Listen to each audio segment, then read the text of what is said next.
interesa que se vea el todo. Directamente la diapositiva, la primera. Cuando yo le digan 3 imágenes, ustedes no se gasten perdiendo una imagen extra o agregando una imagen extra en la presentación, ¿sí? Lo pueden poner en margen de página de la diapositiva, al borde, ¿sí? Se usa margen de página, ponen ahí los nombres de los integrantes y el número de grupo, ¿sí? Bueno, así evitamos profe. Bueno, a ver, contame. Bueno, primero voy a comenzar hablando de la ginecorragia del primer trimestre. Por lo general ocurre durante las primeras 20 semanas de gestación y en el cual el 20% de las mujeres presentan algún ¿20 semanas de gestación? Sí, de las primeras 20 semanas de gestación. ¿Primer trimestre? Sí, primer trimestre. Primer trimestre. 3 meses. ¿20 semanas? 12. Sí, claro, yo había buscado una bibliografía que me decía que ingresaba hasta las... Bien, bueno, las hemorragias del primer trimestre son aborto, embarazo ectópico y enfermedad trofoblástica, o también llamada mola hidatidiforme. El aborto, según la Organización Mundial de la Salud, lo define como la interrupción del embarazo antes de que el feto logre la viabilidad. O sea, es decir, antes de las 20 semanas de gestación o con un peso menor a 500 gramos. Para saber la sintomatología del aborto es preciso saber también la clasificación del aborto. Tenemos diferentes tipos: la amenaza de aborto, el aborto en evolución, el inevitable, el completo, el incompleto, el séptico, el recurrente y el diferido. En amenaza de aborto, el sangrado genital es poco o es muy poco. El dolor es tipo cólico y se da en el hipogastrio. Y en la ecografía se puede ver que la vitalidad del feto es positiva. El aborto en evolución es cuando ya hay una expulsión, se produce la expulsión inminente del tejido ovular. Hay una hemorragia persistente y el dolor también es persistente, de tipo cólico, y va aumentando en intensidad y frecuencia. El aborto inevitable es cuando ya se está produciendo y hay una hemorragia abundante y que puede haber o no pérdida de líquido amniótico. El aborto completo, hay una expulsión completa ya del producto, ya disminuye la hemorragia y disminuye el dolor, y en la ecografía se puede visualizar una cavidad vacía. El aborto incompleto, bueno, es la expulsión parcial del producto y hay una hemorragia y el dolor también es de tipo cólico. Y la ecografía, bueno, confirma el diagnóstico que es incompleto. El aborto séptico o infectado es cualquiera de todas las formas clínicas que dije, pero se suma una infección intrauterina o pélvica. La madre se produce una secreción purulenta con olor fétido y puede llegar o no a tener temperatura de 38 grados, taquicardia, dolor abdominopelviano y hay una alteración del estado general de la madre. El aborto recurrente es cuando hay 3 o más abortos de manera espontánea. Y el aborto retenido o diferido es cuando hay ausencia de la vitalidad fetal o hay una presencia de un saco gestacional y no está el embrión. Y puede la madre presentar hemorragia y dolor. Los factores de riesgo de aborto son las anomalías uterinas, una presencia de pólipos de más de 2 centímetros, haber tenido un aborto previo, la edad de la madre ser más de 35 años y el padre también más de 35 años, porque se asocia siempre a mayor riesgo de patologías. Que fume, que el uso de ciertas sustancias como el alcohol, la cocaína, la cafeína, 200 miligramos al día, es un factor de riesgo para el aborto. Tener diabetes tipo 1 y tipo 2 no tratada, presentar un índice de masa corporal mayor a 25 y presentar también una disfunción tiroidea. El diagnóstico diferencial con aborto es el embarazo ectópico, una enfermedad pélvica inflamatoria.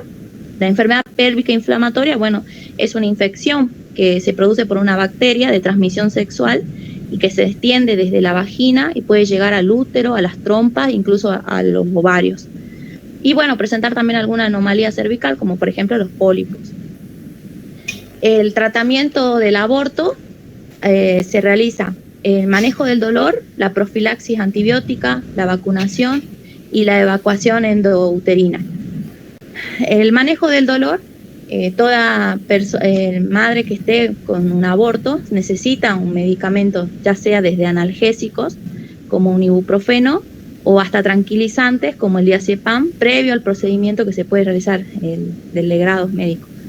La profilaxis antibiótica, la Organización Mundial de la Salud recomienda que se haga una profilaxis porque esto va a reducir la mitad del riesgo de infección en el periodo posterior al aborto.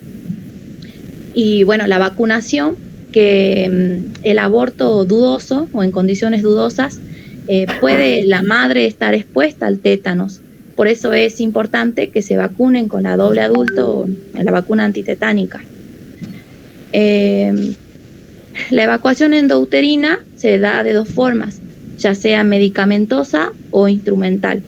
La medicamentosa se da con misoprostol, que es un tratamiento seguro y efectivo que cursa de menos de 12 semanas de gestación, es seguro y efectivo en abortos retenidos o incompletos y que no tenga ningún signo de infección. La dosis que se da de misoprostol es de 600 miligramos vía oral, que se coloca entre la mejilla y la encía, o 400 miligramos sublingual, son 3 dosis al día, o 200 miligramos vía vaginal cada 3 horas, un total de 800 miligramos. Si es que tiene la madre un DIU, se lo retira primero antes de empezar con el tratamiento, y lo normal o lo esperable al tomar misoprostol es tener un sangrado, un dolor o cólicos 1 hora después de tomar el medicamento, presentar náuseas, diarrea, fiebre y escalofríos. Eso es lo esperable. Ya cuando se deben preocupar cuando ya el sangrado es abundante, cuando tiene un dolor que no lo calma ningún analgésico, debe asistir a un centro asistencial. Y el seguimiento, bueno, se da... El tema del misoprostol es algo que tienen que tener mucho cuidado porque a dosis elevadas puede provocarle la hipercontractilidad uterina y podemos llegar a roturas uterinas, de lo que hablábamos ayer, por exceso de misoprostol, ¿no? Hay que tener cuidado. Exacto. Y el seguimiento, bueno, se da siempre después de los 14 días, ya hay un 96% de efectividad de que ya no se haya completado, o sea, el aborto, que no tenga ningún algo retenido o esté incompleto. Y de acuerdo a la evacuación endouterina de manera instrumental, se da por la aspiración manual endouterina o el legrado. La Organización Mundial, el AMEU, sí. La Organización Mundial de la Salud lo recomienda el AMEU porque tiene mínimas complicaciones en comparación con el legrado, que es más doloroso y menos seguro. Después yo puse el tratamiento de amenaza de aborto. Se coloca, busqué iosina, 3 ampollas en solución de dextrosa al 5% a 21 gotas. Y se recomienda el reposo absoluto. Y de todo esto. Ajá. A ver, decime qué ibas a decir. Después tenemos el manejo de la paciente con hemorragia abundante. Bueno, se realiza el control de signos vitales, el ABC, se mantiene, bueno, la vía permeable, se realiza una vía endovenosa de buen calibre, si es posible 2, y después haber administración de medicamentos uterotónicos como la oxitocina y el traslado inmediato a una unidad correspondiente. Yo creo que bien, lo primero que tenemos que hacer es definir en qué situación estamos. Si es un aborto, claro, si es una amenaza de aborto o si en realidad no nos estamos dando cuenta en qué situación estamos, ¿sí? Entonces, eso es importante para implementar el protocolo. Bien. Pues yo les puedo asegurar que he visto pacientes que ingresan al servicio con una ginecorragia así de abundante, que vienen sentadas en la silla de ruedas y ustedes ven cómo chorrea la sangre prácticamente en las piernas, y es una amenaza de aborto. Y bueno, después de tanto pelearle, al final nació el chico, ¿sí? O sea, sí, para que ustedes interpreten que no pueden, con el solo hecho de ver una ginecorragia, no pueden dedicarse a implementar el protocolo de aborto. Y, profe, después puse sobre el carnet prenatal, Sí. En relación del aborto. Bueno, primero hay que ver siempre los antecedentes que presentan los personales, como los familiares y como los obstétricos, si es que ya tuvo algún aborto anteriormente. Y en caso de que ya haya tenido, que en caso que se produzca el aborto, se omite el llenado en la parte de parto, del nacimiento y de recién nacido. Hay una parte ahí que dice parto, aborto, se marca directamente aborto, que se realizó la fecha de ingreso y bueno, la edad gestacional que tenía hasta el momento. Y eso también, la historia de los antecedentes obstétricos, o sea, cuántos abortos espontáneos o provocados tuvo la mujer, también a ustedes les va a decir en qué condiciones está esa mujer en el momento que ustedes están asistiendo. ¿Sí? Veo que pusiste embarazo ectópico también. Sí, embarazo ectópico. Bien, del embarazo ectópico... Bueno, tenemos que... Acá sí. Vamos a pedirle a los chicos de... ¿Quiénes prepararon de embarazo ectópico? Nosotros, profe. Nosotros, profe. Bueno, ¿quién va a representar al grupo y se va a jugar y va a hablar de esto? Le estoy dando como única oportunidad de tratar de salvar al grupo, ¿no? Porque para mí ya estarían desaprobados, pero bueno, vamos a intentarlo. ¿Quién habla?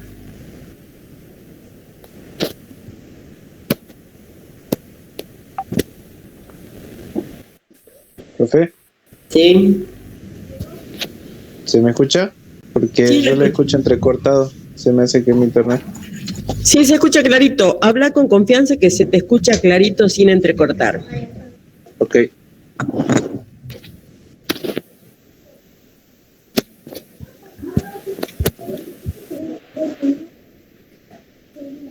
Bueno, nosotros hicimos el embarazo ectópico. El embarazo ectópico es cuando la implantación, digamos, ¿cómo es? La implantación del óvulo y el espermatozoide se producen fuera de lo que es el cuello uterino, que por lo general siempre, en la mayoría de los casos, se provoca en donde está el ovario. Y también hay embarazo ectópico abdominal. A ver. Para. Que te está yendo la oportunidad. Lo poco que has dicho la mayor porcentaje de las palabras lo dijiste mal, ¿sí? Es la implantación del huevo, no es del espermatozoide y el óvulo, es el huevo lo que se implanta, ¿sí? Comenzando por ahí. No se implanta en el cuello del útero, se implanta en el tercio medio del útero, ¿sí? No en el cuello, error. No, yo dije fuera del cuello uterino. 1 minute. Al principio me he dicho que bueno, se implanta fuera del cuello uterino. Si querés te la dejo pasar. ¿Dónde se implanta? Se tiene, no en el ovario, no se implanta en el ovario, se implanta en las trompas, porque en realidad el espermatozoide y el óvulo se encuentran a mitad de las trompas, migran, ¿sí? Y se implantan a la altura del tercio medio del útero, ¿sí? Y vos lo que me has dicho es que se implantan en el ovario y que no se implantan en el cuello del útero. Profe. Sí. En realidad hay un 80% de probabilidad que se implante en las trompas de falopio, en la parte... sí, en la parte... sí, en realidad ese es el implante, es en las trompas de falopio. Ese es el embarazo ectópico, ¿sí? Sí, pero hay una gran diferencia de lo que me estás diciendo. Por favor, ¿puedo continuar yo? A ver. ¿Hago del comienzo de nuevo todo o...? Por favor. Bueno, el embarazo ectópico es cuando se ocurre de lo de la fecundación. En vez de que el blastocito se implante en el miometrio, se implanta en el tercio medio, que sería la trompa de falopio. Bueno, los signos y los síntomas de todo esto, los signos se puede diferenciar mucho más que nada como el embarazo normal. Pero la única diferencia es de que hay un sangrado vaginal más anormal. Y otra sangrado vaginal? El sangrado vaginal es anormal. Aclara bien. ¿El embarazo ectópico sangra o no sangra? No, pero profe, por ejemplo, de lo del embarazo ectópico, mayormente siempre es tratado cuando, por ejemplo, hacen el tema de los diagnósticos, cuando hacen el examen. Porque cuando Estamos. Vos has sido activado con una mujer de una gestación de estimadamente 9 semanas de gestación, está con un dolor intenso abdominal, vos concurrís al domicilio y tenés que ver a esa paciente. ¿Cuál es el cuadro? nosotros lo que vemos ahí, profe, hacemos el examen pélvico, que de ahí, si hay un embarazo ectópico, mayormente tiene a tener un bulto al costado de la pelvis. Tiene que tener un bulto y además es doloroso cuando nosotros hacemos el tema de la palpación.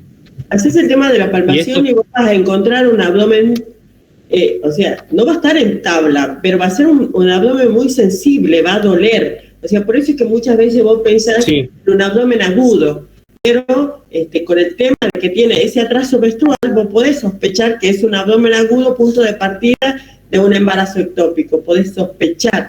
El diagnóstico real no te lo da la palpación porque el bulto no lo sentís.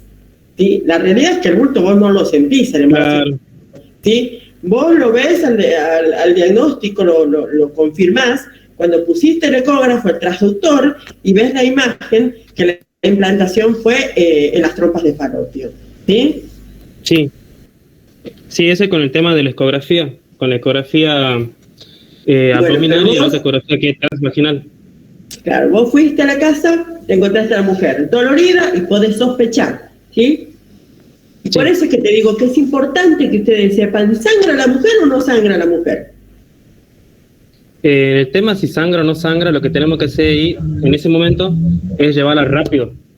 No me estás contestando. Esto es definitorio. ¿Sangra la mujer o no sangra el embarazo ectópico? Pensá, razoná. Se rompió, se reventó la trompa de falopio. ¿Dónde está la trompa de falopio? Sí sangra, perfecto. No sangra. La trompa de falopio está dentro de la cavidad pélvica, ¿sí? Y para que algo sangre, en realidad tiene que estar por dentro del útero para poder salir por vagina. No sangra. ¿Me entendés? O sea, no me podés presentar una patología donde lo mínimo indispensable no lo sabés. No sangra la mujer con embarazo ectópico. ¿Sí? Así que bueno, chicos, van a tener que preparar todo mejor dicho, van a esperar a que defina, ¿sí? Porque esto es el recuperatorio del recuperatorio y esto ya me está molestando. ¿Sí? La otra niña, ¿se pudo conectar tu compañera? No me respondió, así que no, parece que no se conectó, yo le volví a escribir y no. Bueno, alguien más que preparó, porque yo creo que es el primer grupo, el grupo número 1 que tenía que preparar el embarazo, ginecología del primer trimestre. ¿Está el grupo número 1? Sí, profe, acá está. Sí, profe. Sí, profe. Bueno, ¿ustedes prepararon las diapositivas con todas las patologías o con una sola? Sí, no, están las Con tres. todas. Está en el grupo. Con las tres. ¿Tienen mola? Sí, la enfermedad trofoblástica, ¿no? Sí. Sí, ¿la tienen? Bueno, entonces la vamos a salvar a esta niña que estaba dando. La que presentó. Me quedaría pendiente, vos sos Quiroga, ¿no? Sí, sí. Bueno, Lara, bien, muy bien, la presentación, lo único que me quedaría pendiente es lo de tu compañera, ¿no? Bueno, sí, profe. Ahora vamos a tratar de ubicar la otra diapositiva.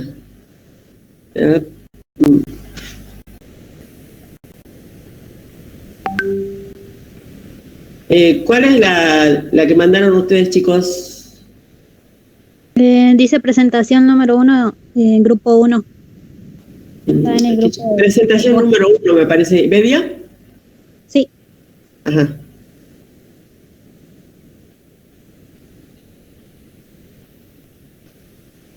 Muchas letras, ¿no?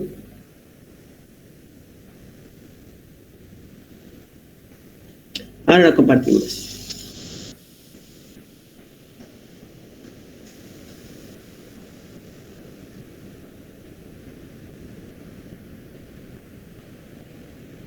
Bueno, ¿quién arranca? ¿Cuántos integrantes? Son 5 los integrantes, ¿no? Sí, sí, profe. ¿Quién va a comenzar a hablar?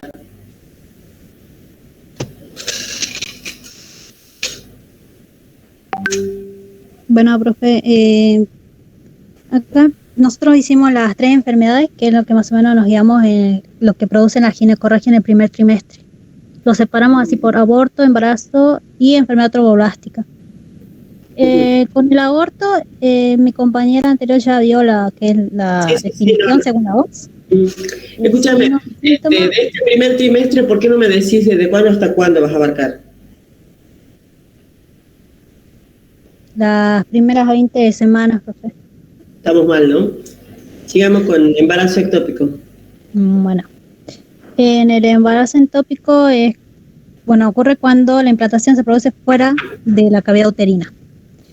Usualmente a la paciente, pasando los signos y síntomas, usualmente la paciente siente un dolor de apuñalada bastante fuerte. Si este embarazo ha crecido y ha llegado a reventar lo que es la tropa de falopio, siente lo que es un dolor fuerte en la apuñalada y empieza con signos de shock hipovolémico, porque esta paciente está empezando a tener una hemorragia interna. Como podrá, en los signos y síntomas, pues tenemos lo que es amenorrea a veces, amenorrea, síntomas gestacionales del embarazo, dolor abdominal predominando en la fosa ilíaca. La paciente refiere lo que es el apuñalamiento en la región sacra, un dolor bastante, tiene hipotensión, náusea y mareo por la pérdida de sangre. Y nosotros vamos a sospechar de que es un embarazo ectópico por lo que es la metrorragia irregular y lo que es el dolor. No lo podemos descartar hasta que no llegue al hospital y bueno, ahí se vea por medio de ultrasonido o se resuelva quirúrgicamente. Pero hasta entonces nosotros podemos sospechar de que es un embarazo ectópico. Podemos ver el diferencial, que se va a diferenciar de amenaza de aborto, incompleto, quiste ovárico, ruptura de quiste ovular y enfermedad inflamatoria pélvica. Nosotros tenemos en los tratamientos, que no sé si estará bien, pues son tratamientos médicos, el metrotexato. Tampoco podría confirmar bien porque... Acá me decís antecedentes, en la última, decís dónde está el tratamiento. ¿En la última diapositiva? A la última, sí, están separadas las diapositivas. Ahí está. Bueno, nosotros buscando nos salió metrotexato, pero no sabemos si es eso o no. Y los antecedentes, puede ser que esta paciente haya tenido lo que es una cirugía pélvica anteriormente.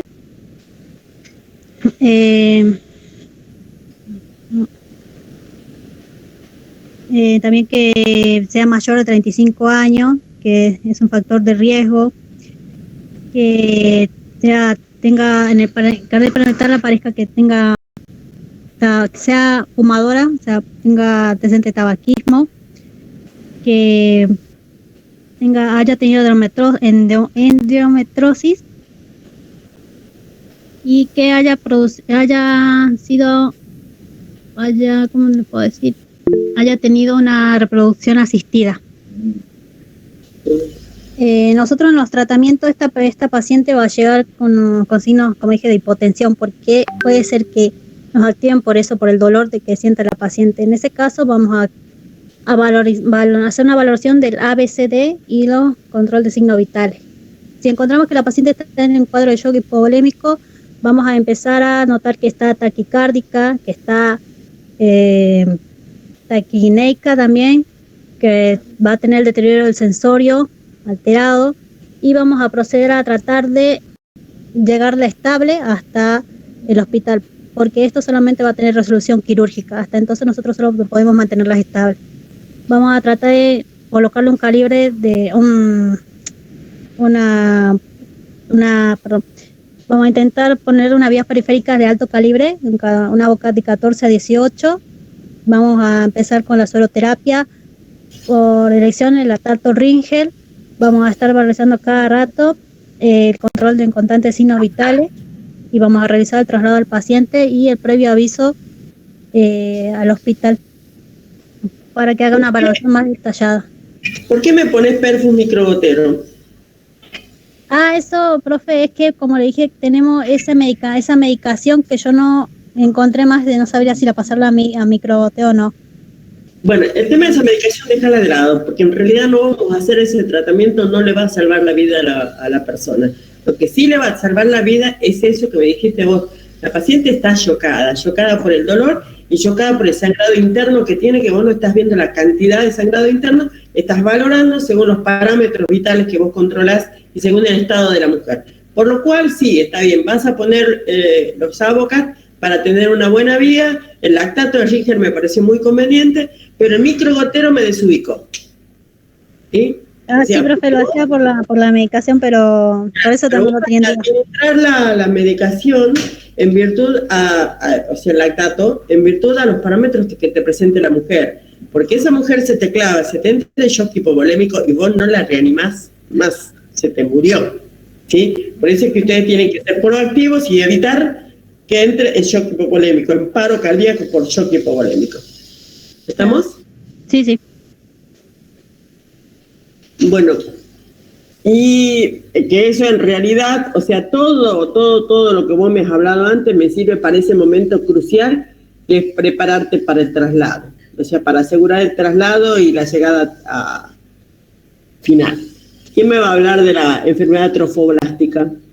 Habló una sola con toda esa presentación, y si son 5, a mí me pareció como que faltó que participen los otros compañeros, ¿no?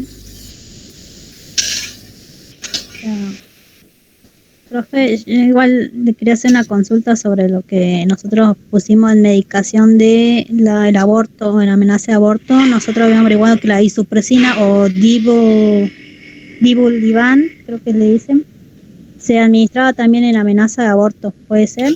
No, ustedes tienen ahí, ya le leo, que a ver. Acá está. Y su Acá. Cuando ustedes tienen isosuprina o tubadilan, como se suprina, en realidad yo a ustedes, una de las tareas que le dije que no les pregunté es que se fijaran hasta cuándo abarca el primer trimestre, hasta cuándo el segundo trimestre y hasta cuándo el tercer trimestre, ¿sí? Porque en el primer trimestre jamás vamos a poder usar isosuprina, porque la isosuprina es un útero inhibidor que lo que hace es frenar la contractilidad del útero, ¿sí?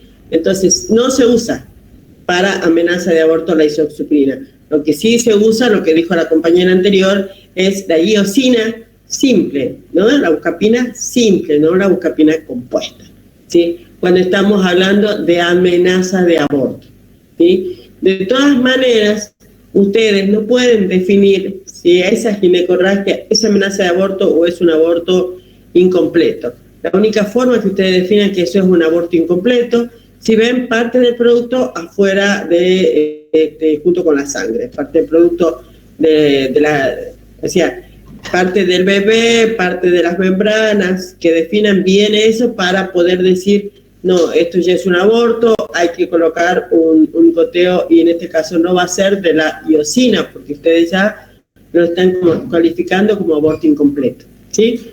El tema del misoprostol, yo sinceramente en la ambulancia el misoprostol no lo usaría, porque yo tengo otros medicamentos que yo puedo administrar por vía endovenosa, ¿sí? Con los cuales van a correr menos riesgo. De todas maneras, ustedes no pueden definir si no ven parte del feto afuera, ¿sí? No hay parte del feto afuera, tienen dudas, pongan solamente destroza y mantengan con el control de parámetros para que la paciente no se choque, ¿sí? Bueno, profe. ¿Entendieron? Sí. Bueno, ¿quién me va a hablar de enfermedad trofoblástica ahora? Yo, profe. Bueno, comienza. Bueno, esta enfermedad se caracteriza más que todo por el crecimiento de un tumor en el trofoblasto. es poco frecuente, pero se originan mayormente en el útero. Algunos síntomas y signos se da por la altura del fondo del útero, que es mayor a la esperada, una oligometrorragia de un color café un poco oscuro, una preeclampsia, una infección uterina, náuseas, vómitos y la inexistencia de los latidos cardíacos fetales. El diagnóstico probable se da mayormente por una ecografía. Ecografía. Ecografía, perdón. El diagnóstico diferencial podría ser un cáncer de vejiga, accidentes cardiovasculares, una obstrucción biliar, tumores uroteliales.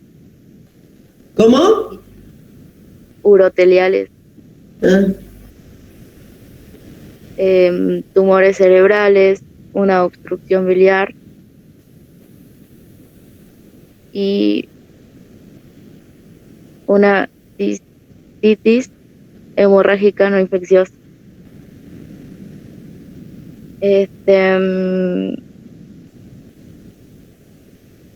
Bueno, algunos antecedentes podrían ser de que la mujer sea mayor de edad, mayor de 35 años, si tuvo un aborto anteriormente, de que el intervalo entre un embarazo y el otro sea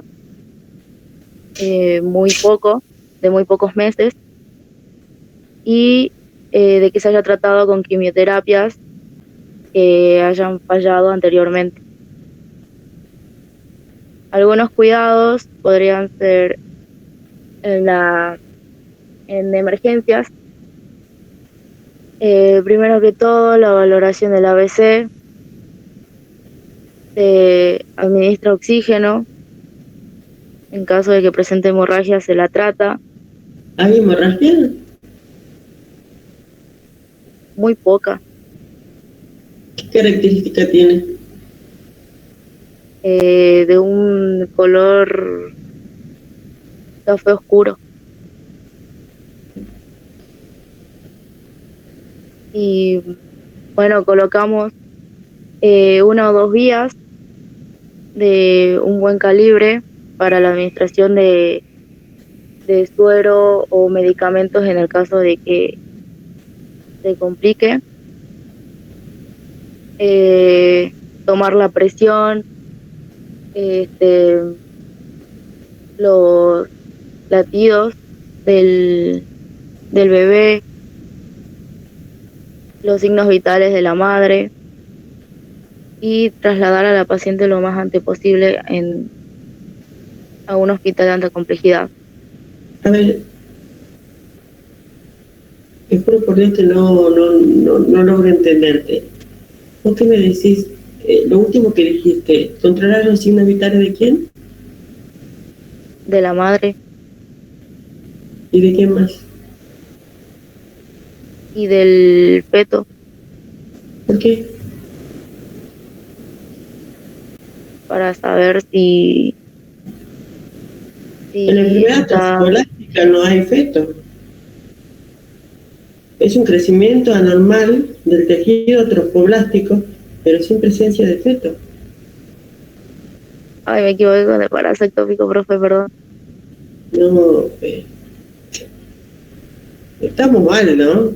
¿Qué pasó?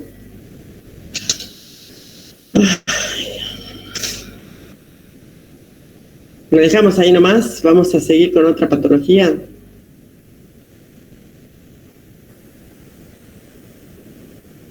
¿Qué pasó, Facundo, que estás entrando recién?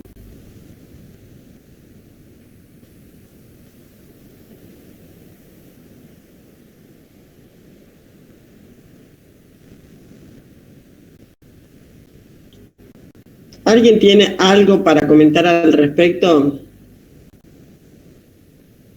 ¿Alguien sugiere otra presentación que tengamos hemorragia del primer trimestre?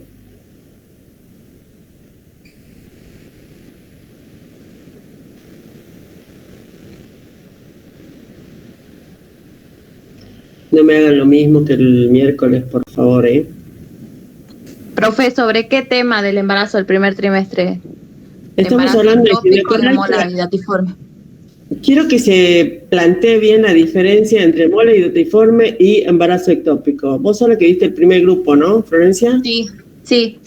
Sí, que yo te he cortado a vos porque no tengo otra persona que dé, o sea, que me complete la idea con respecto a la diferencia entre uno y otro. Porque sinceramente, después de una semana de trabajar, uno espera que sea mejor la presentación. Bueno, acá tenemos embarazo ectópico. Por favor, explícamelo bien. ¿Sí? Bien. Hace rato no te dejé explicar a vos. Y mola. Sí. Bueno, el embarazo ectópico es cuando el óvulo fecundado se va a implantar y crecer fuera de la cavidad uterina, como principalmente en las trompas del falopio. Hay una mayor probabilidad que se produzca en las trompas de falopio en el tercio medio. Los signos y síntomas de un embarazo ectópico va a tener un dolor abdominal que va a variar la intensidad, depende de la paciente. Puede haber una hemorragia transvaginal oscura, eso es lo que yo busqué, profe. Y si es que se rompió, el embarazo ectópico rompió la trompa, va a haber signos de shock. O sea, la paciente va a estar hipotensa, va a tener taquicardia, va a haber un sangrado intraabdominal, por eso que se puede o no apreciar un bulto en la zona, y va a estar, puede tener síncope la paciente.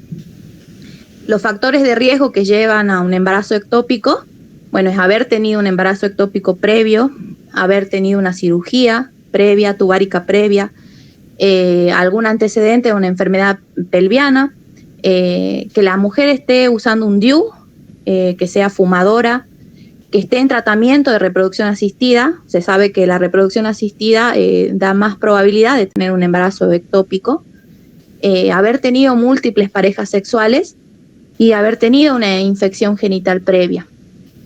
El tratamiento que yo tengo para embarazo ectópico depende de la paciente, si está inestable o si está estable. Si la paciente está inestable, bueno, se realiza una estabilización hemodinámica, o sea, primero control de signos vitales, ABC, se mantiene una buena vía aérea permeable, se realiza una vía endovenosa de buen calibre con solución cristaloide, o sea, con Ringer lactato. Se coloca también una sonda vesical para controlar la diuresis y se lleva inmediata a una unidad correspondiente. Si la paciente está estable, se hace una cirugía conservadora, es decir, o sea, se trata de mantener que la mujer más adelante pueda llegar a tener otro embarazo. Y se realiza el tratamiento médico, también había buscado con metotrexate, que es el metotrexate, produce, o sea, se activa deteniendo el crecimiento de todas las células de rápida división celular, o sea, va a actuar ahí sobre el embarazo ectópico. En realidad, ya cuando vos trabajás con el metotrexate, ya no estás hablando del embarazo ectópico. O sea, acá claro. Vos detectaste la paciente, la trasladás, la mantenés con las medidas de soporte necesarias para que no se te descompense, y la resolución la hace el quirófano, porque no va a haber otro lugar donde se pueda hacer. Una vez que se hizo la resolución, sí, hacemos el tratamiento con metotrexato para evitar que la modificación celular de la cicatrización nos dañe esa trompa y podamos tener una trompa rescatable para futuros embarazos. ¿Sí? Sí. Este es el ciclo en realidad. Bien, sí, eso es lo que... Y bueno, había buscado también de las medidas preventivas para el embarazo ectópico, es, bueno, la prevención de las infecciones de transmisión sexual, porque bueno, uno de los factores de riesgo es haber tenido múltiples parejas sexuales e infecciones genitales previas. Realizar el tratamiento correspondiente de cada infección y en caso de tener alguna, y en el caso de que uno esté en tratamiento de fertilidad, hay que advertirle y hacer un seguimiento del embarazo que se quiere, que se desea. Así es. Bien. Así es. Bueno, ahí yo creo que quedó bastante claro lo que es el embarazo ectópico. Una de las cosas que yo disiento, que por ahí también es cuestión de bibliografía que se implementa, la hemorragia transvaginal es bastante imposible en este tema del embarazo ectópico, porque como yo les decía, esto se ha producido en la cavidad uterina y no hay un medio como para decir va a salir al exterior. ¿Sí? Pero bueno, de todas maneras, ahora quisiera que me presentes el tema de la mole hidatiforme. Bien, la mole hidatiforme es una masa o un tumor de crecimiento lento que se forma con células trofoblásticas en el interior del útero. Vamos a aclarar. Nosotros podemos encontrar con el nombre de mole hidatiforme o con lo que dijeron los chicos hace rato, es enfermedad trofoblástica. Sí. Que es lo mismo. Sí, es lo mismo. Se llama mole hidatiforme o también la enfermedad trofoblástica. En sí es un conjunto de una masa de células trofoblásticas que se crecieron en el interior del útero. Los signos y síntomas, tenemos una ginecorragia, una ginecorragia de aspecto diluido, o sea, así como carne lavada, la sangre. Muy bien, eso es importante que presten atención, porque hasta el momento, en el primer trimestre, tenemos ginecorragia roja rutilante, amarronada y sin ginecorragia, el caso del embarazo ectópico, y que es así, tal cual lo dijo la compañera, tipo carne lavada, es como una sangrasa, ¿sí? No es roja rutilante. Te escucho. Bien. También presenta dolor abdominal, náuseas y vómitos. La altura uterina que presenta es mayor a la esperada, de acuerdo a la semana de gestación que está, por la masa esa que va creciendo. Presenta también una presión arterial alta y puede o no haber la expulsión del tejido, similar a un racimo de uvas. Así es. Así es. Bien. Más que racimo de uvas son como las uvitas, se pierden como las uvitas. Ustedes ven junto con esa sangrasa como la uvita, una uva, digamos, así un redondel, y una cosa rosada. Sí, bien. Los factores de riesgo es haber tenido un embarazo molar anterior, la edad materna, como dijo mi compañera, mayores de 35 años o también menores de 20 años. También la edad paterna infiere acá en la mole hidatiforme, que la edad paterna sea avanzada. También la etnia de origen asiático, el nivel socioeconómico bajo y un estado nutricional deficiente. El diagnóstico, una menorrea seguida de una hemorragia, y la ecografía va a mostrar la masa esa moderada con espacios quísticos. El tratamiento va a ser la evacuación del tejido uterino mediante la MEU o el legrado. También dice una infusión de oxitocina, evitar los embarazos por 1 año. Si es una mole invasiva, se hace una histerectomía, o sea, se saca el útero. Y si hay metástasis, también empieza con quimioterapia y radioterapia. El diagnóstico diferencial es, con embarazo ectópico y con alguna neoplasia. Ustedes van a ser activados si ustedes, al ver que esto es una sangre rosada, ¿sí? Ustedes tranquilamente pueden pensar, ¿sí?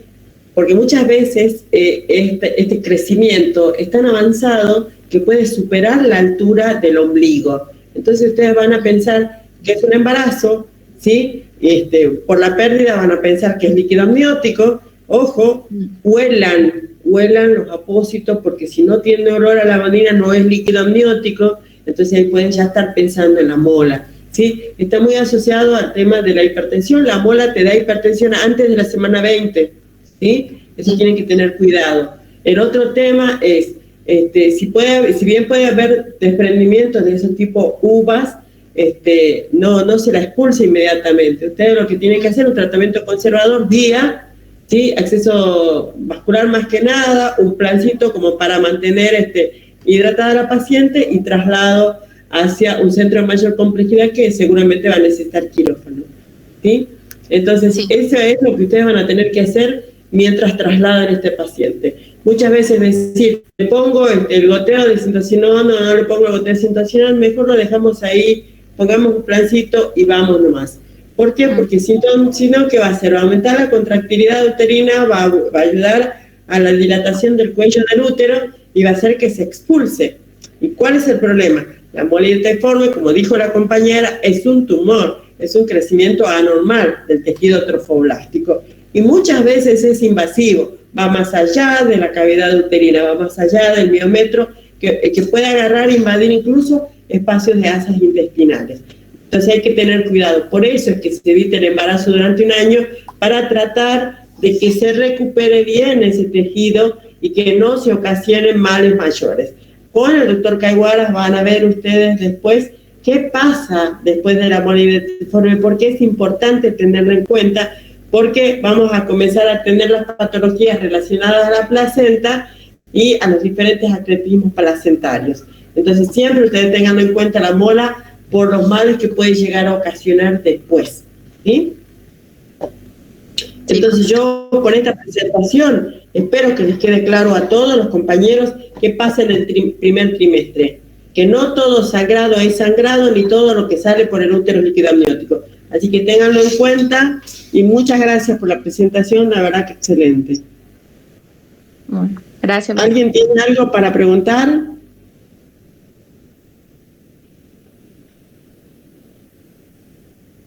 No, solo para hacer como un comentario, para ver si pude captar el concepto, que en el embarazo ectópico se da fuera de la cavidad uterina y que no hay sangrado, y en la patología trofobástica son tumores, o sea, de células, no hay una ginecorragia con una carnaza, lavada, así como bien dijo la compañera, rosada, y bueno, sacar en claro eso lo que usted dice, que no todo sangrado es una hemorragia y o sea, lo que me queda es que decir, bueno, a ver, lo que usted dijo, o sea, de oler el apósito, que no todo es líquido amniótico y demás, o sea, creo haber entendido eso, profe, no sé si... Así es. O sea, nosotros tenemos que tener en cuenta bien clarito, o sea, siempre nos tenemos que ubicar, dónde estamos parados, ¿sí? Uh-huh. Cuando somos activados, lo primero que nos dicen es que tiene un atraso menstrual o no le viene la menstruación. De ahí, desde ese momento, nosotros tenemos que comenzar a pensar a qué altura del embarazo estamos, ¿sí? Y cuál puede llegar a ser el diagnóstico de esta persona. Y ahí tenemos, ¿tiene fiebre? ¿No tiene fiebre? ¿Tiene solamente sangrado? ¿Hay presencia de restos ovulares o restos fetales? No hay presencia de restos fetales, no es roja rutilante, es rosada, hay presentación de esas uvitas, como les digo yo, o no hay sangrado y hay mucho dolor abdominal. Entonces eso a ustedes les tiene que dar la diferencia entre un diagnóstico y otro. Y eso es lo que a ustedes nos tiene que ubicar. Voy a mostrar la diapositiva de Zambrana, Delgado, Juliana Gonactolay. No escuché la participación de los otros compañeros, ¿no? En el grupo anterior, así que por favor, quiero más participación. ¿Profe? Sí. Yo, para acotar algo a todo esto, yo lo que sé es que lo embarazo hasta la semana 13 de embarazo, las pacientes tienen que ser trasladadas hacia el Hospital Pablo Soria. Y luego de las 13 semanas, a partir de las 14, van al Hospital Materno Infantil. Por eso, el primer trimestre se trata en el Soria y a partir del segundo trimestre ya va al materno, ¿sí? Así es. Por ahora, porque yo tengo entendido, por ejemplo, que lo que querían era a nivel ministerial que todo lo que sea embarazo y patología de la mujer se tratara en el materno. Lo que pasa es que por el momento no hay espacio suficiente para hacer todo eso. Por ahora, yo le digo porque una vez quisieron mandar una paciente que tenía 13 semanas y en el materno no la quisieron recibir y la despacharon al Pablo Soria. Sí, para apuntar bien y llevar bien el traslado a término. Pero eso claro, es una comunicación que se tiene que mandar móvil y coordinar con el servicio que va a recibir. Por eso es que el SAME tiene operadoras en los diferentes hospitales para informar a los médicos que están de guardia y además a los médicos que ellos reciben la llamada anteriormente, que va a venir tal paciente, porque algunas veces ellos no reciben una llamada y las ambulancias de SAME van a hacer una atención al domicilio. Entonces uno tiene que informar a los médicos y lo primero que te preguntan, ¿cuántas semanas de gestación tiene la paciente? Si uno informa que tiene 13 semanas, ellos le dicen, no corresponde acá, corresponde al Pablo Soria. Sí. Bueno, ¿quién va a presentar? El profe, y acotar algo así muy chiquito de lo que usted preguntaba hace rato de las semanas de embarazo, ¿no? O sea, dice que el primer trimestre consta del primero, segundo y tercer mes, y el primer mes va de la semana 1 a la semana 4, el mes 2, perdón, va de las 5 a la octava semana, y el mes 3 va de las 9 semanas a las 13 semanas. Eso sí, porque usted preguntó varias veces que no es hasta las 20 semanas, o sea... Claro. El tema es que acá nosotros, ustedes se tienen que preguntar, porque no es justito 3x4, 12 semanas del primer trimestre, sino que nosotros estamos hablando de semanas lunares, ¿no? Entonces por eso es que tenemos que sacar bien en cuenta, porque la gestación del bebé llega hasta las 37 semanas, a partir de las 37 semanas ya se lo considera viable. Además se dividen los trimestres, ¿sí? Entonces por eso es que ustedes tienen que tener bien en claro, porque si ustedes ahora en la presentación no tienen en claro cómo van los trimestres, significa que cuando yo les dije busquen algo y no les pregunté, ustedes se olvidaron de buscar, ¿sí? Así que yo también considero eso de que tienen que tomar en cuenta. Cuando yo les digo lean algo es porque yo espero que lo lean, y cuando yo arranco, yo supongo que ya ustedes lo han leído y ya lo tienen claro. Ahora, ¿quién me va a hablar de placenta previa? Buenas tardes, profe. Abracaite, hola. Hola, Abracaite. Sí. Bueno, nosotros, a nuestro grupo nos tocó ginecorragia en el segundo trimestre, el cual consta desde la semana 13 hasta la semana 26. Bueno, en este trimestre podemos encontrar 3 patologías, que sería la placenta previa, el desprendimiento prematuro de la placenta no inserta y la rotura uterina. Bueno, lo que es la placenta previa es la implantación de la placenta en el segmento uterino inferior, y en el cual podemos ver que se puede clasificar en 4 tipos de implantación. Por ejemplo, tenemos la placenta previa oclusiva, o que sería total, es la que ocluye, es la que se implanta en todo el segmento uterino. Y después tenemos la parcial, que es la que va es parcialmente llegar al cuello uterino, la marginal, que está al límite llegando al cuello uterino, y la lateral, que está a 10 centímetros del cuello del útero. En lo que es la placenta previa, bueno, los signos y síntomas serían que se presenta una hemorragia externa, sangre roja rutilante. En la placenta previa no se presenta dolor abdominal, y es insidioso. ¿Qué quiere decir insidioso? Que es lento. Después, bueno, tenemos que en los diagnósticos podemos ver que es intermitente, o sea que se interrumpe y luego se vuelve a activar. Indoloro, bueno, en este caso, como trato dije, que es el término de sin dolor. Bueno, en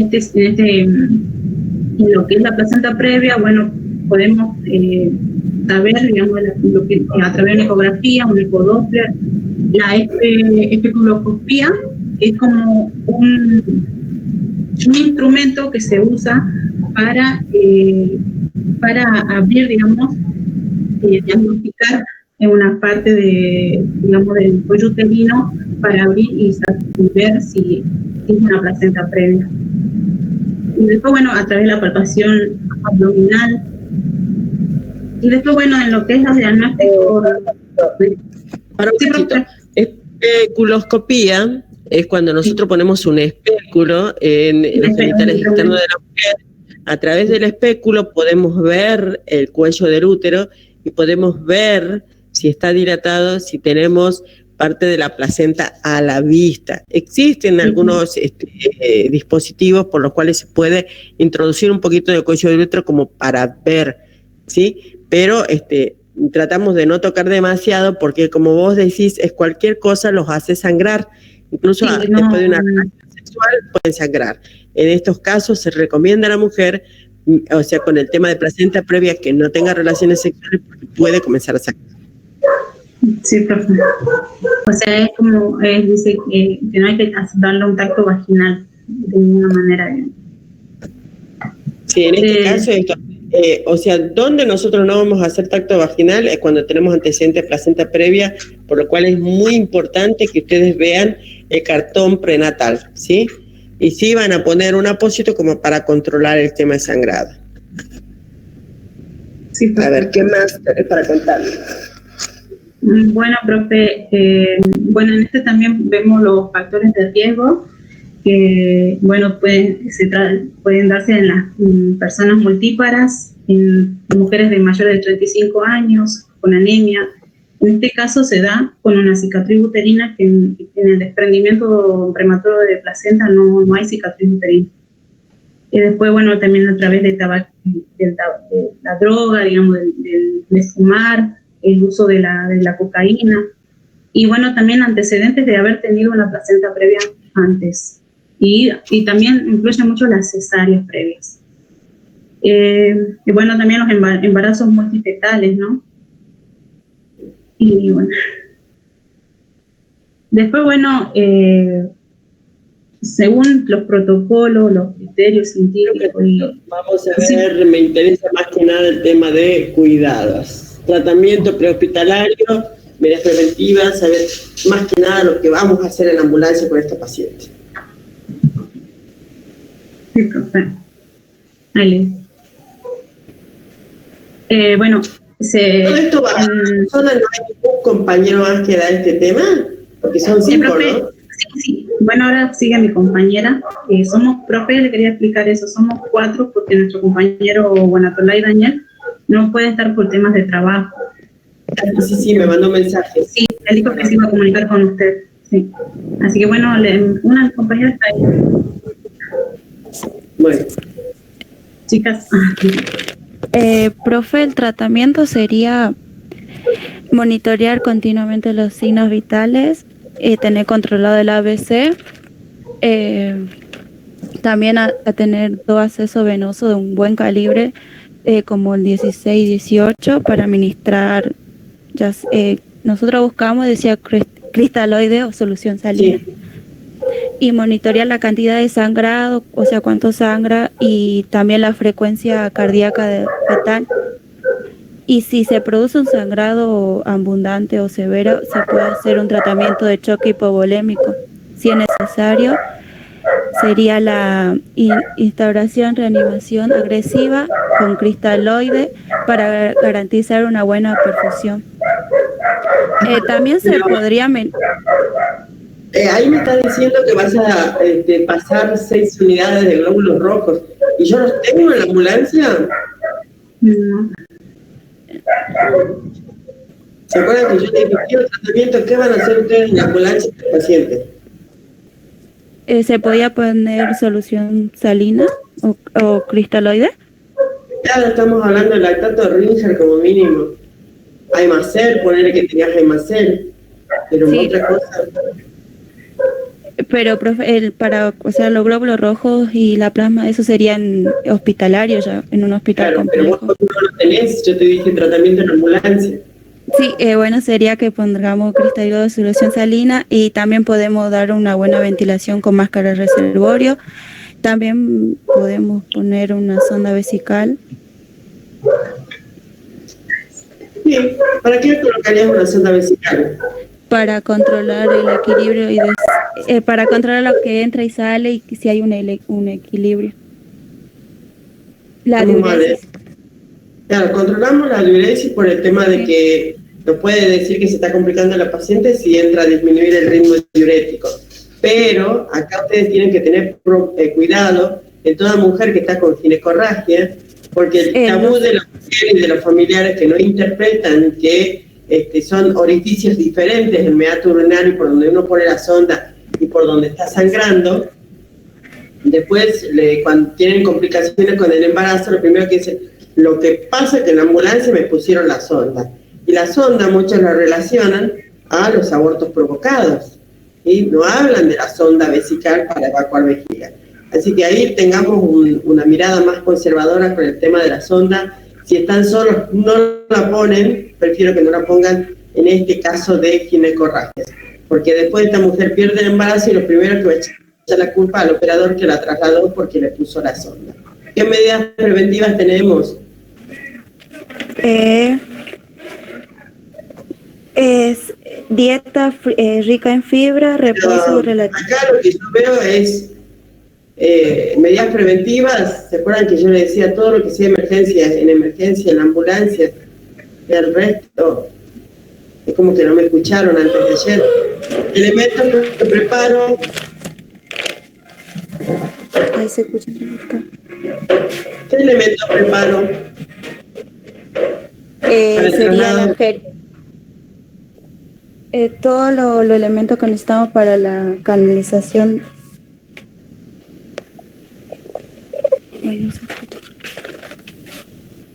Yo sí te escucho. No, yo no le escucho, profe. Sería, bueno, los elementos, sería la máscara de reservorio para darle ventilación. También para hacer una buena canalización necesitamos jeringas, suero estériles, un sistema de perfusión, catete venoso, catete de diferentes calibres, guante estéril, ligadura, alcohol, sintel, espera un ratito, antiséptico, gasas estéril, apósito y descartador ligado para cortopulsantes, y también la bolsa roja que... ¿Profe, me escucha? Sí, te escuché. Es que yo... Está bien, no hay drama. Después lo vamos a hablar del sistema de las cosas que preparamos y cómo preparamos, ¿sí? No hay problema. ¿Quién me va a hablar de desprendimiento de placenta no inserta? Desprendimiento de prematuro de placenta no inserta. Yo, profe. Bueno, ¿quién sos? Zambrana. Bueno, Zambrana. Bien, el desprendimiento prematuro de placenta es la separación prematura, completa o parcial de una placenta normalmente insertada después de las 20 semanas de gestación. Se asocia generalmente con una preeclampsia o una hipertonía uterina, ya que aproximadamente la mitad de los... Decime cuál es la diferencia de la placenta previa y en la placenta normo inserta. ¿Cuál sería la diferencia?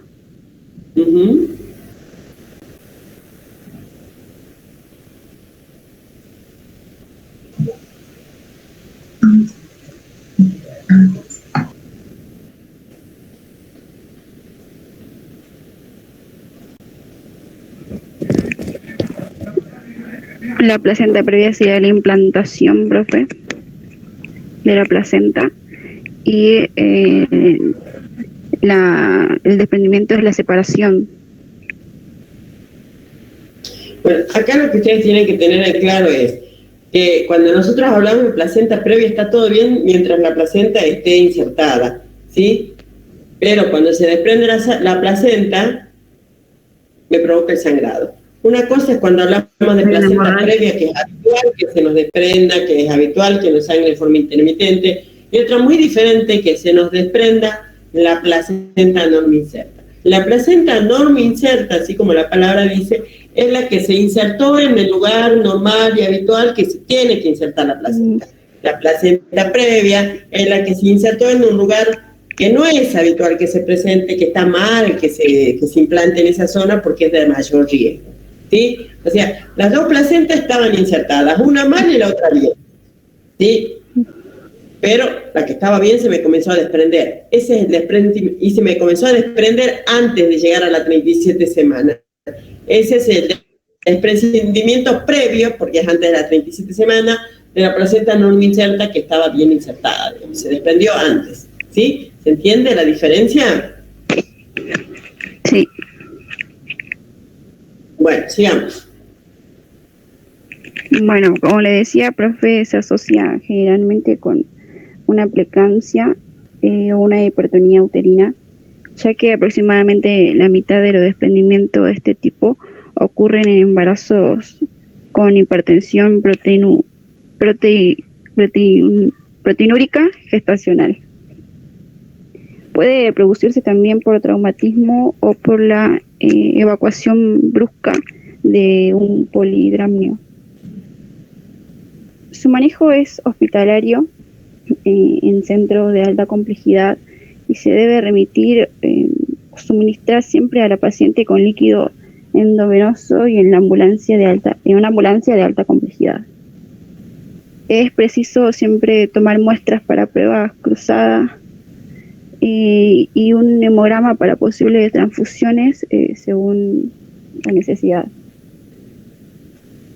En los signos y síntomas, profe, pueden tener dolor abdominal intenso, una hemorragia que puede ser interna o externa, también puede haber sangre roja oscura con coágulos grandes y puede también tener un shock hipovolémico.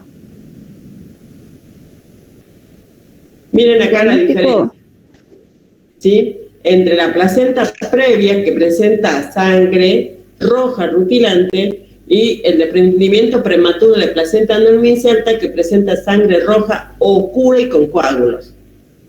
¿Sí? Es una gran diferencia que tienen que saber recordar. Profe, Sí. también otra diferencia es que una presenta dolor y la otra no. Así es. ¿Cuál va a presentar dolor? La placenta previa no presenta dolor y el desprendimiento sí presenta dolor. Muy bien. ¿Quién sigue?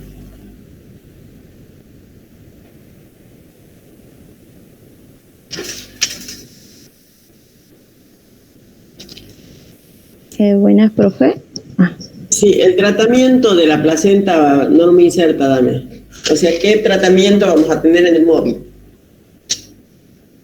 En este caso, el tratamiento que realizamos en el desprendimiento de placenta no previa sería monitorizar hemodinámicamente lo que sería el control de signos vitales,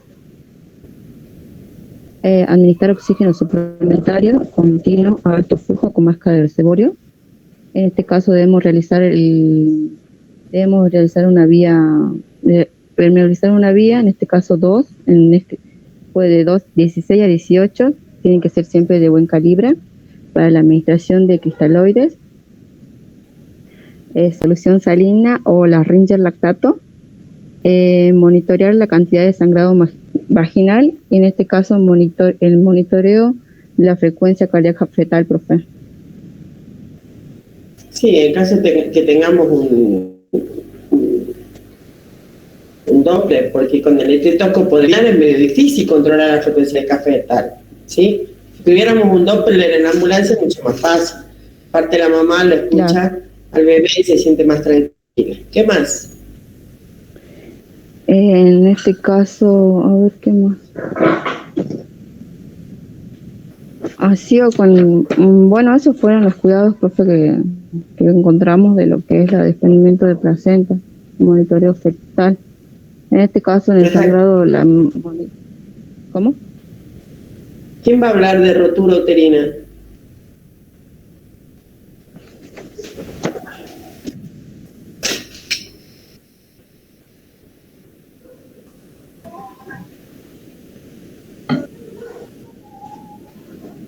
¿Quién de ustedes habla de rotura? Sí, igual la rotura uterina.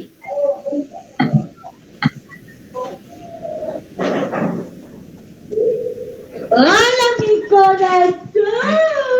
¿Cómo está mi corazón? ¿Profe? ¿Sí? Hola, profe, ¿me escucha? Sí. Sí. Bueno, las cuatro, como estamos las cuatro, decidimos cada una poder hablar, digamos, de cada una de las patologías y poder cada una participar, digamos. En lo que es la rotura uterina, bueno, es la reacción fetal o parcial de parte del uterino. Ayer les dije claramente, pueden preparar la presentación, la prepara el equipo, ¿sí? Y la van a dar, y yo puedo llegar a decir, dar un nombre y decir, quiero que esa persona presente esta parte. Porque el equipo, como equipo, tiene que saber todo. No quiero que sepan fraccionado. ¿Sí? Pero bueno, te dejo hablar, pero háblame bien, por favor, porque si no vamos a cortar y va a seguir otro grupo. Bueno, profe. Bueno, en lo que es la rotura uterina, bueno, es la fracción total o parcial de la parte uterina que involucra el diómetro.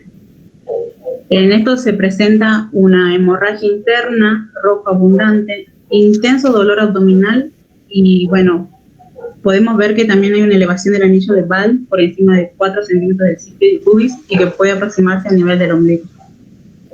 Y hay un cese muy brusco de contracciones y se puede dar de partes fetales. Es como, profe, en este caso podemos llegar a ver un shock hemorrágico, un shock hipovolémico.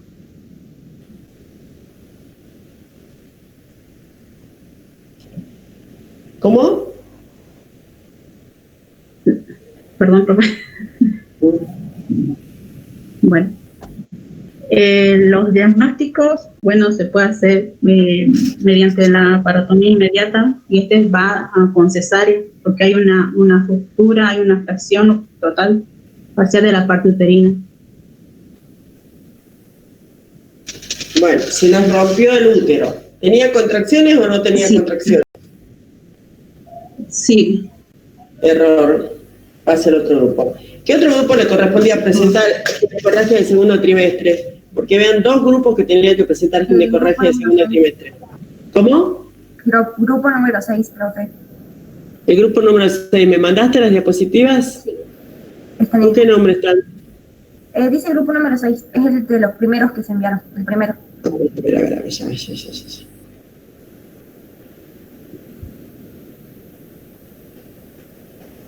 El grupo número 6. Acá estamos. Tercer trimestre, posparto, informe de estado. Este no. Este grupo número 6, informe de estado, dice grupo número 6, ¿puede ser? Sí, lo que pasa es que lo teníamos en PDF, pero bueno, lo pasamos a Power. Por eso sale así. Pero es Power. Ahí está. Un Power. Sí, yo no lo entendía. Ahora sí, lo entendemos. ¿Sí? Bueno. Uy, perdón. Ya vamos a poner para presentar.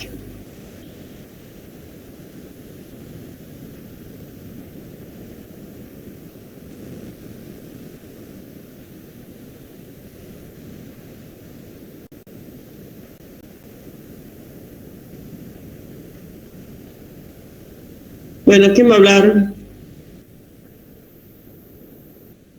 Yo comienzo, profe. No sé si... Bueno, ¿cuántos integrantes tiene el grupo? Ahí vi que son varios, así que quiero que interactúen y que hablen todos, ¿sí? No me hagan renegar. Somos 5. A ver. ¿Comenzamos con base previa o desde el inicio? Anterior a esta, lo único que tenía era la presentación, o sea, la carátula con los nombres. No tengo otra diapositiva antes que esta, A ver. Acá en la pantalla me salen las diapositivas. Porque mira, en la 1 tengo la ginecorragia segundo trimestre. En la 2 tengo esta, que es patología placenta previa. Sí. En la 3 tengo patología de desprendimiento prematuro de placenta. Y en la 3 tengo basa previa. Por eso yo puse placenta previa. Ok. Bueno. Comenzamos con placenta previa. Bueno. Okay. Bueno, vamos a hablar de la patología de placenta previa. Los signos y síntomas son un rojo brillante, un sangrado espontáneo e indoloro, y solo el 10% presenta dolor. La placenta previa es, como mi compañera mencionó, es una obstrucción total o parcial que se produce en el cuello uterino. Es una implantación en el segmento uterino inferior que cubre el cérvix o que está cerca de él. y se pueden deponer por completo de la presentación fetal. Hay distintos grados de intersección.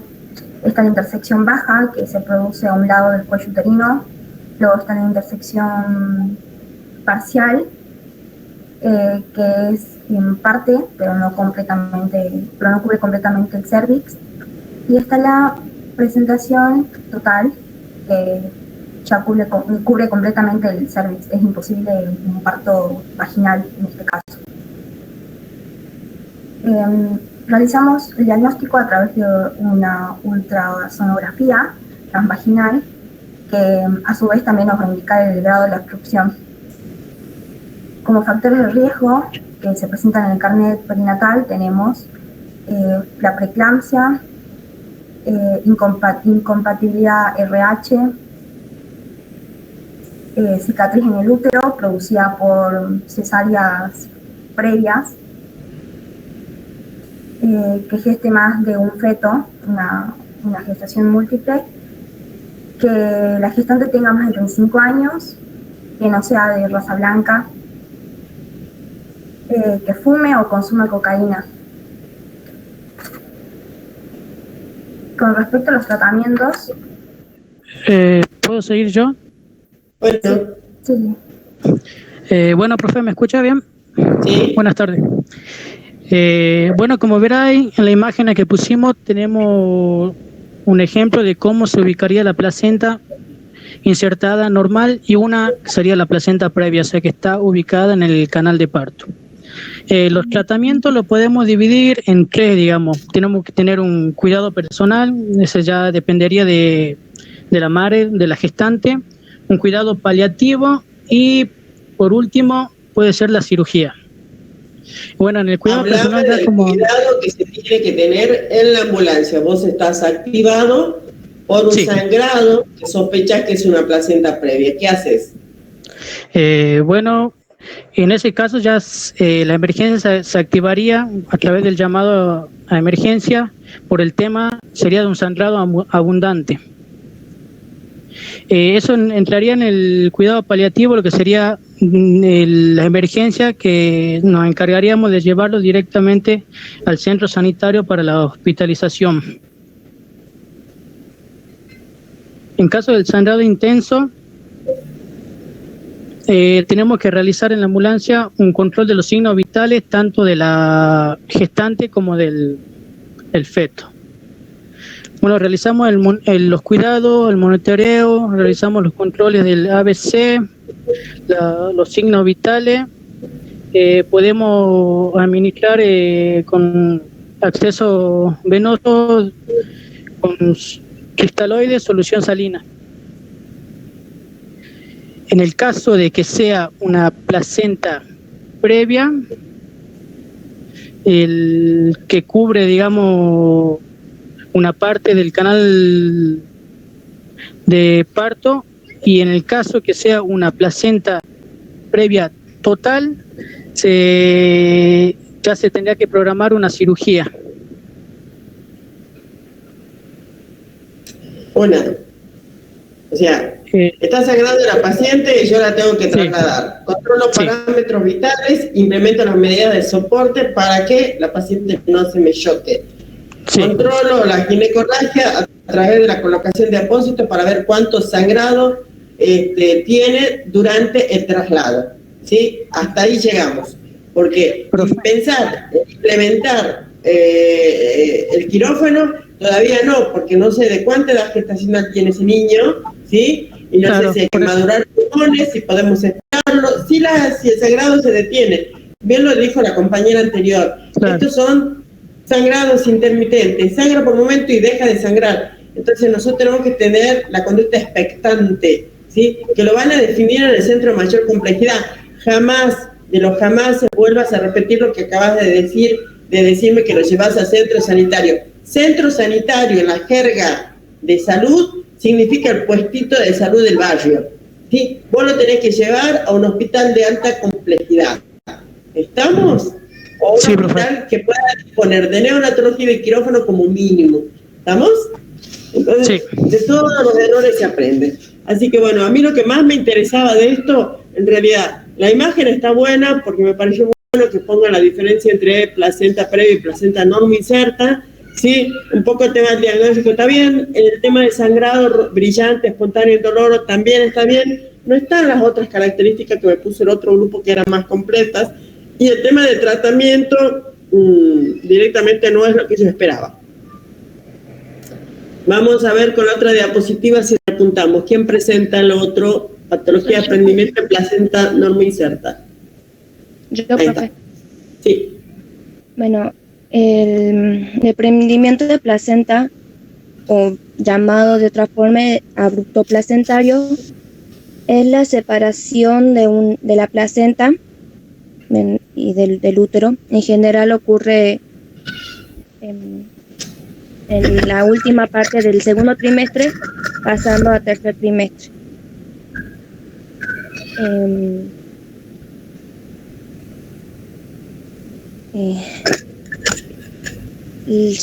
Los síntomas son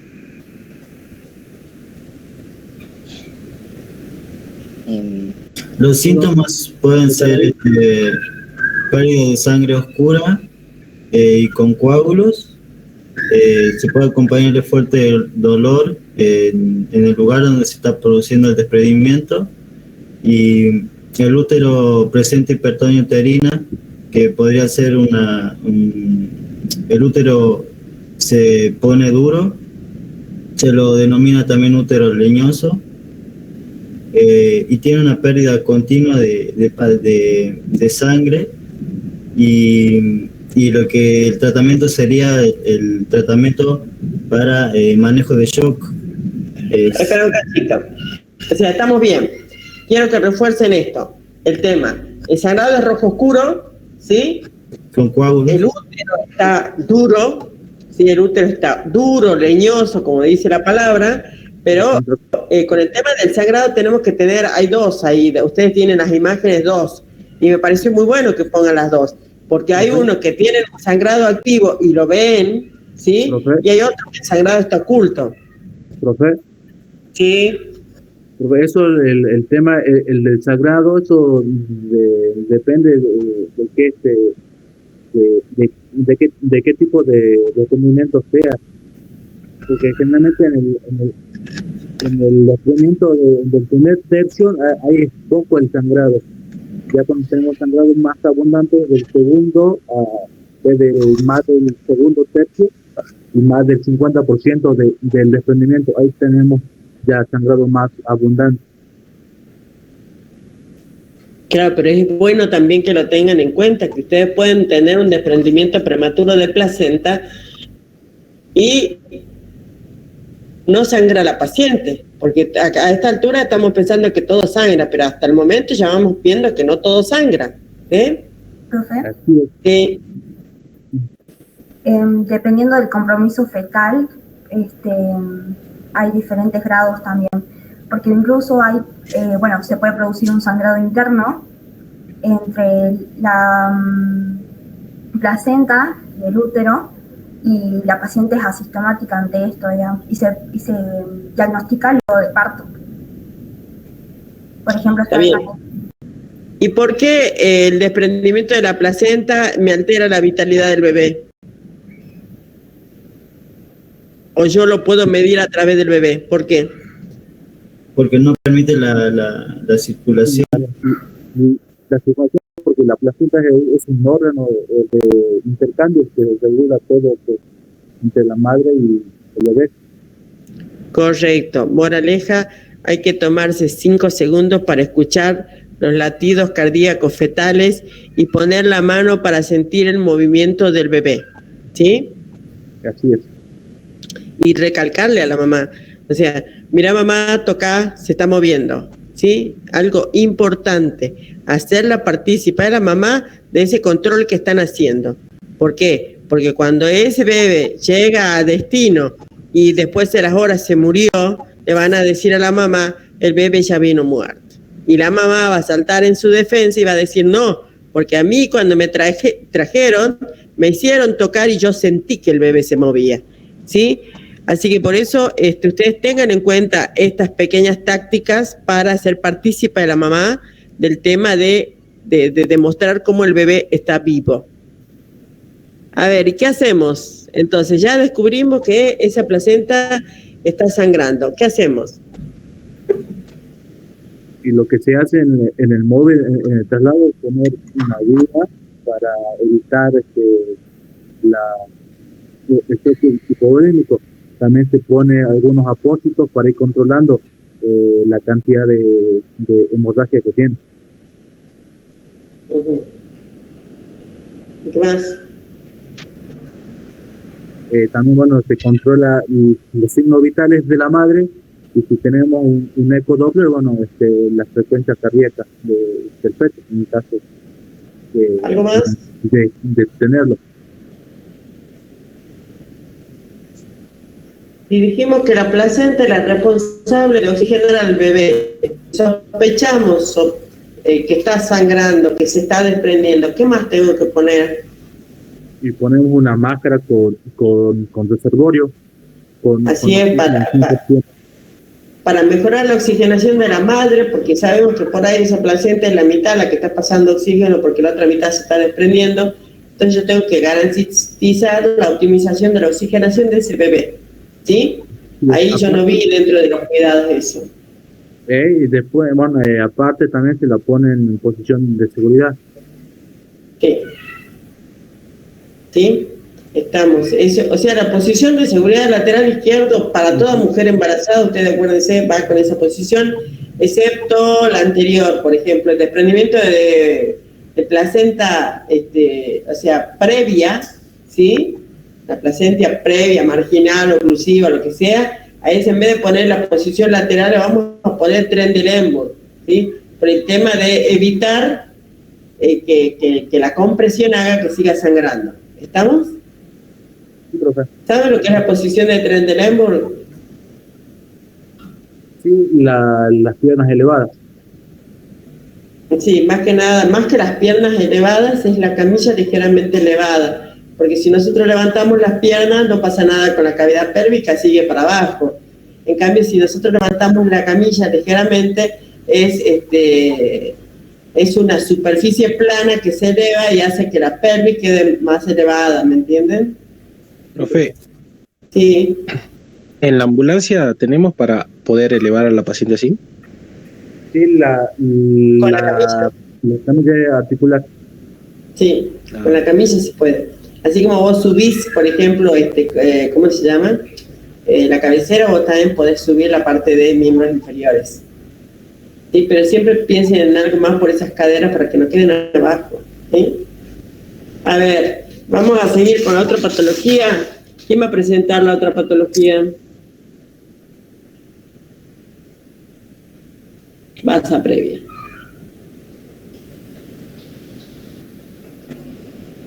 Yo. A ver. Bueno, la patología basa previa es la formación de vasos sanguíneos fuera de que están desprotegidos por la placenta y por el cordón umbilical. Y bueno, presenta un factor de riesgo para el embarazo porque son frágiles y pueden romperse ante el movimiento del bebé. Y más si la basa previa se posiciona en el canal en el cervix, lo que también puede producir un sangrado de rojo rutilante. Y no va, ese sería el diagnóstico del sangrado. Si hablamos del segundo trimestre del embarazo, aunque si se presenta en el tercer trimestre, cerca ya de del término de la gestación del bebé, se podría diagnosticar y trasladar a la embarazada para realizarle una cesárea, pero como hablamos del segundo trimestre, solamente el diagnóstico se realiza por ecografía transvaginal y ecografía Doppler a color, en donde se observa los vasos sanguíneos en color y en qué posición están. Para fijarnos en el canal perinatal, factores de riesgo que se asocian a esta patología podrían ser multíparas y antecedentes de placentas cretas y anomalías relacionadas con la placenta, con la formación de la placenta. El tratamiento básicamente arriba de la ambulancia es tratamiento para shock, para estabilización del shock,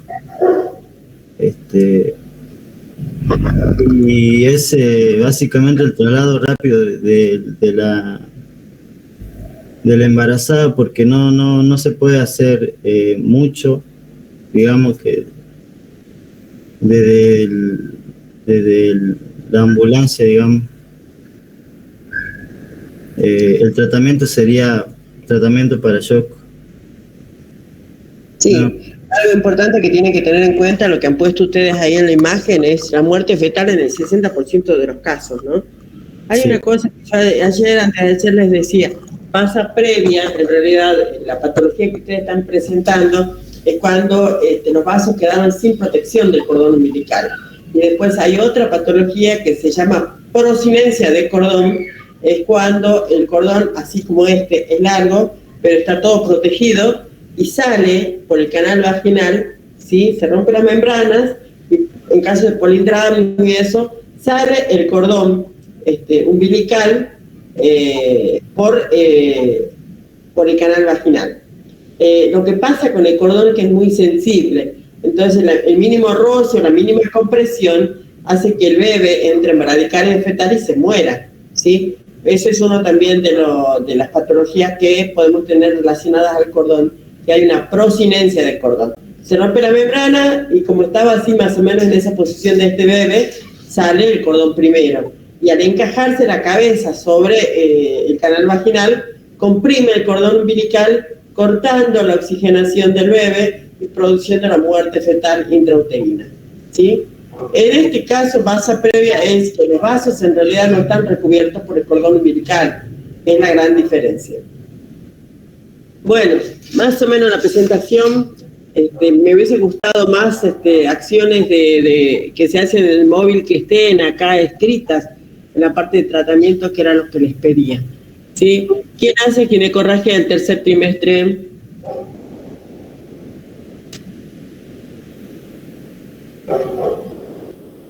¿Alguien mandó ginecorragia del tercer trimestre? Creo que es mi grupo. A ver, decime cuál es el número, o qué dice, tercer trimestre, grupo de número 3. Sí. Ahí bajamos. En realidad me gustan que las diapositivas no tengan tantas letras, ¿sí? Porque con muchas letras hace que uno se pierda en las letras y no quede tan claro.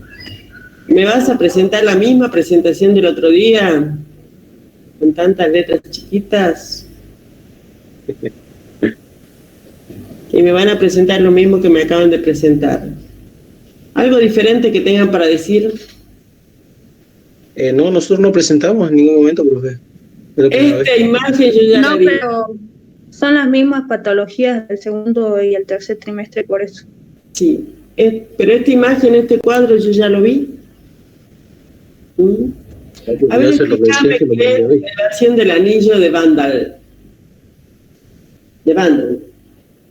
Profe, no veo si es el power de nosotros o es otro que está diciendo. ¿Uno celeste? ¿Celeste con azul? No sale la imagen. No, ya vemos de nuevo.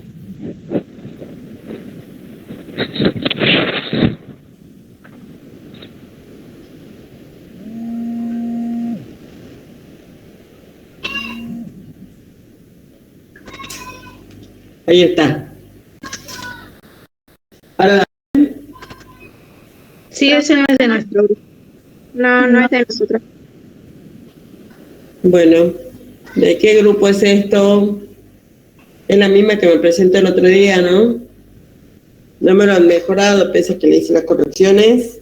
¿Dónde está el grupo? El grupo 3, los cuidados teníamos que agregar. Desde ahí habíamos quedado en la presentación. Faltaban los cuidados en el traslado. Sí, pero lo anterior tampoco estaba muy bien que digamos, ¿no? Yo le recuerdo que les había dicho. ¿Dónde están los cuidados? En la diapositiva hay la del medio, abajo de todo era común. Bueno, a ver. Explíquenme, ¿qué han puesto? Y en el cuidado, en el traslado, pusimos lo que se estuvo diciendo en los últimos grupos. El traslado en decúbito lateral izquierdo, los 2 accesos venosos de buen calibre para administrar los cristaloides, sea solución salina o lactato Ringer.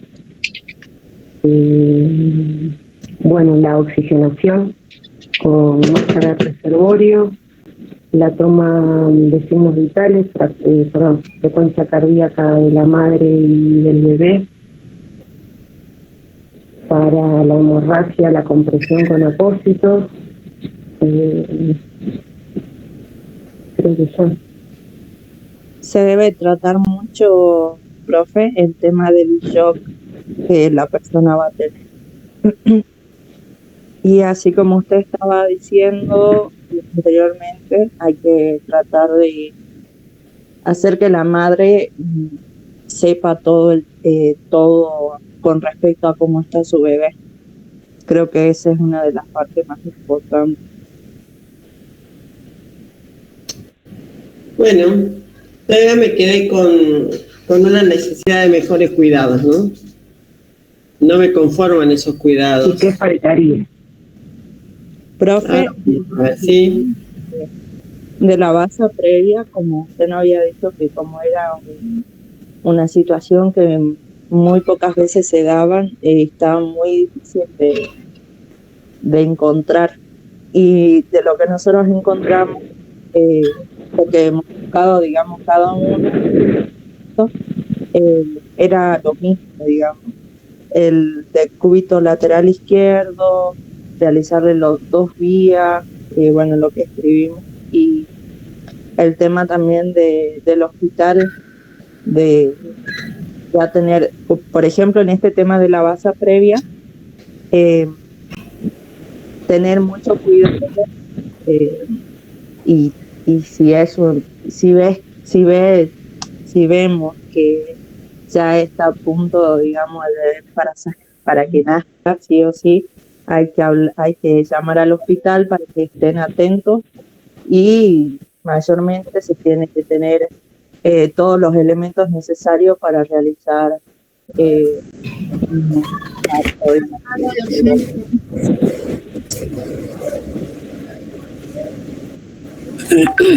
Profe, sí. También es importante cuando vamos a valorar a una mamá que está con cualquiera de las patologías estas, indagar a qué hora comenzó el sangrado, si hay realmente un sangrado, de qué color es el sangrado, a qué hora comenzó, si ella se puso algún apósito, toallita para poder medir la cantidad del sangrado, preguntar si ella siente los movimientos fetales desde que comenzó el sangrado, y después, seguir con todos los cuidados que dijeron mis compañeros, poner una vía o 2 de grueso calibre. Si tuvo algún traumatismo, porque puede haber, si esto también se causa a través de un traumatismo, si la madre se puede haber caído o algo, puede haber causado esto. Bueno, vamos a ver qué tiene para decir el otro grupo. ¿Qué número me ha dicho que es el otro grupo?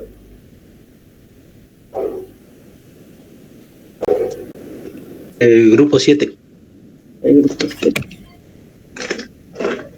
Ahora vamos a ver lo que me han mandado. Sí, grupo 3, presentación 1, grupo 8, este es el grupo 9, este es ginecorragia, el tercer trimestre, grupo 7.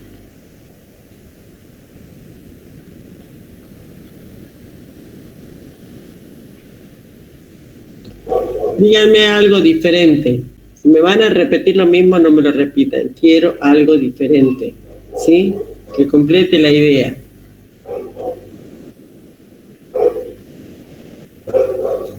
¿Quién va a hablar? Yo, profe Vergara Rodrigo. Bueno, Vergara.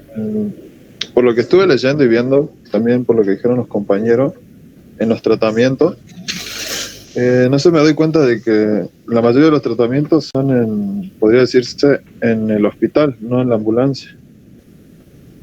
Pero para que llegue al hospital, pero lo que pasa es que para que llegue al tratamiento del hospital, yo tengo que sostener a esa paciente para que llegue al hospital, ¿sí? Claro, ese es el secreto. Si yo no sé cómo la voy a cuidar, porque me voy a confiar que en el hospital van a resolver todo, y a mí se me clavó la paciente, se me murió la paciente en el móvil, ¿sí?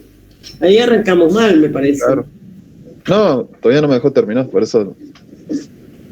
A lo que iba era que, por ejemplo, en el tratamiento prehospitalario, primero creo que tenemos que ver, o sea, tenemos que ver el tipo de sangrado que tiene la paciente. Por ejemplo, puede ser un sangrado leve o moderado. También tenemos que ver la vitalidad fetal, el tipo de patología, si es que llegamos a verlo, por si nos tienen el carnet prenatal. A mí en un artículo me dijeron, claro, a mí en un artículo me dijeron que tengo que cuidar a la madre porque es la única forma que voy a cuidar al bebé, ¿sí? Si yo no me dedico a cuidar a la madre, yo no sé si voy a tener bebé después. Si se me muere el bebé, ¿dejo de hacer los cuidados a la madre? ¿Cómo, profe? No lo escuché bien. Claro, si se me muere el bebé en el camino, ¿dejo de brindar los cuidados a la madre? No, nunca. Por eso, hay que mantener a la madre viva, ¿sí? También lo que teníamos que tener en cuenta es siempre asegurarle el estado de la materno, de la madre, asegurar el estado fetal y evitar las complicaciones en lo que es el tratamiento prehospitalario. Es lo que tendríamos que tener. Sí. ¿Qué complicaciones podemos tener con el bebé según el tratamiento que damos? Por ejemplo, estuve leyendo también que se puede producir un shock hipovolémico, en el cual ahí sí nosotros tendríamos que canalizar una vena periférica con ABOCA ya sea 16, 18 y leí hasta 14. Yo leí en algunos foros también que a veces de 14 a 18 que tenemos que tener. Sí. Depende. Y bueno, ahí usamos una infusión ya sea con cristaloide, solución fisiológica, Ringer, y puede ser esta solución de Hartmann también. La de Hartmann, sí. Que no es muy común que la tengamos en la provincia. Claro, por eso me pareció raro. Pero bueno, es 1 litro de chorro y bueno, y mantener la infusión entre 150 a 300 milímetros hora y también tener el registro continuo de la tensión arterial. Y bueno, también evaluar también si hay la necesidad de paquetes de transfusión de glóbulos rojos. Por lo general, yo leí que tendríamos que preparar 2 unidades, como mínimo. También vi que eran 6, pero por lo general son 2. Sí, por lo general no tenemos ninguna de móvil, esa es la realidad. ¿Sí? Por eso yo le digo, hay que preparar la realidad. ¿Qué tenemos que preparar entonces de los elementos ante esta situación? Claro, profe, en ese caso, disculpa. Cuando tenemos que trasladar a una paciente embarazada que tenemos como riesgo una hemorragia, yo creo que desde el hospital ya nos deberían proveer lo que es la sangre para la embarazada, que no.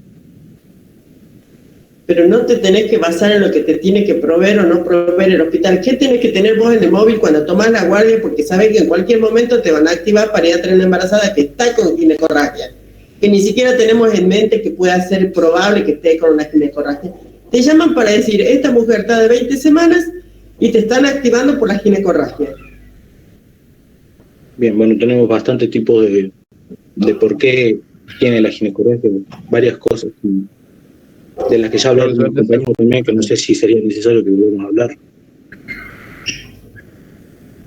No me estás contestando lo que te pregunté. ¿Qué preparaste en el móvil para atender a esa paciente? Esta es pregunta de examen, chicos, ¿eh? Ustedes en el examen demoran de la forma que están demorando ahora para contestar y no van a tener tiempo para aprobar. Profe, ¿podría ser gasas para saturar el desgarro? Y bueno, el taponamiento vaginal. ¿Cómo? Si podemos poner gasas para el taponamiento vaginal, porque, o sea, tiene hemorragia la embarazada.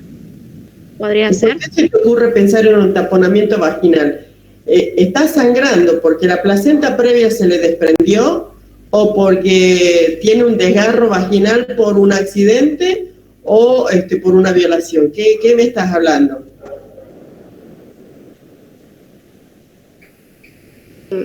No, es uno de los tratamientos que yo leí de las patologías. ¿De cuál patología? De la rotura uterina. ¿La rotura uterina? Yo no sé a qué altura del útero está sangrando. Yo no puedo pensar, ¿sí?, en que con el taponamiento yo voy a hacer la compresión en la zona donde está sangrando, ¿sí? Aparte, vos cerrás el canal vaginal por donde está saliendo la sangre y podés estar haciendo, o sea, se está acumulando la sangre adentro y la paciente se te sigue descompensando. Porque cuando vos haces un taponamiento o haces una compresión sobre una herida que sangra, es para frenar el sangrado, no para no verlo. En este caso vos no sabés a qué altura del cuerpo del útero está sangrando. Por lo cual, si yo hago un taponaje vaginal, no me garantiza que voy a comprimir justo en el lugar que está sangrando. ¿Me entendés? Sí, profe. Profe, ¿no se pone oxitocina en el suero, ampollas de 500 de destroza y 21 en microdosis? ¿Qué se pone oxitocina? A ver, decime. Tenemos una mujer que está con un desprendimiento de placenta normoinserta, o está con una placenta previa, o está con una rotura uterina. ¿Y para qué le vas a poner oxitocina? A ver, explícame. Primero deberíamos valorar de qué grado está la paciente. Obviamente con indicaciones del médico tenemos que administrar los medicamentos que pide. Primero. Tenemos que tener preparado. ¿Quién me explica los cuidados que pusieron? Ustedes lo tienen escrito, los cuidados. No sé a quién le tocaba dar cuidados.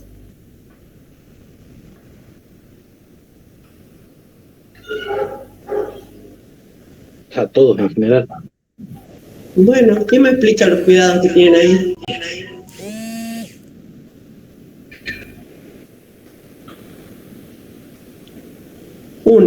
Yo se los voy a explicar lo que ustedes han puesto. Valorar las características del sangrado para poder definir si estamos hablando de una placenta previa, si es un rojo rutilante, si es una placenta normoinserta, ¿sí? Un desprendimiento prematuro de placenta normoinserta, sangrado más oscuro con presencia de coágulos, o si es una rotura uterina, sin sangrado, con dolor, ¿sí? Pero paciente descompensándose en shock. Sí. Disculpe, que pasa que se me tildó el teléfono y bueno, se me hizo un problema. Yo creo que lo que dijo la compañera hace rato, de que se le inyecta, es cuando es desprendimiento de placenta previa. Es porque el feto no está maduro.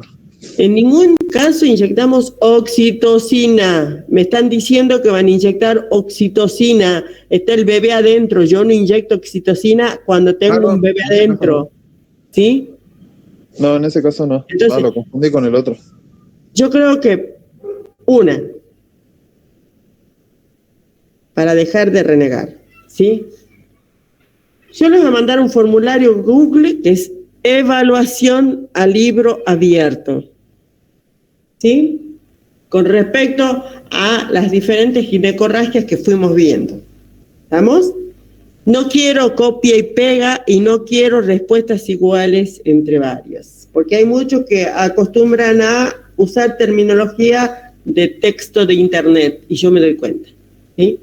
Una van a tener ese formulario y otra, ¿sí?, me van a tener que adjuntar en este que yo les voy a mandar las diferentes drogas de las cuales estamos hablando y en qué casos se usa, ¿sí? ¿Por qué? Porque es garrafal el error que ustedes me digan que en un desprendimiento voy a poner oxitocina, ¿sí? Es una bestialidad.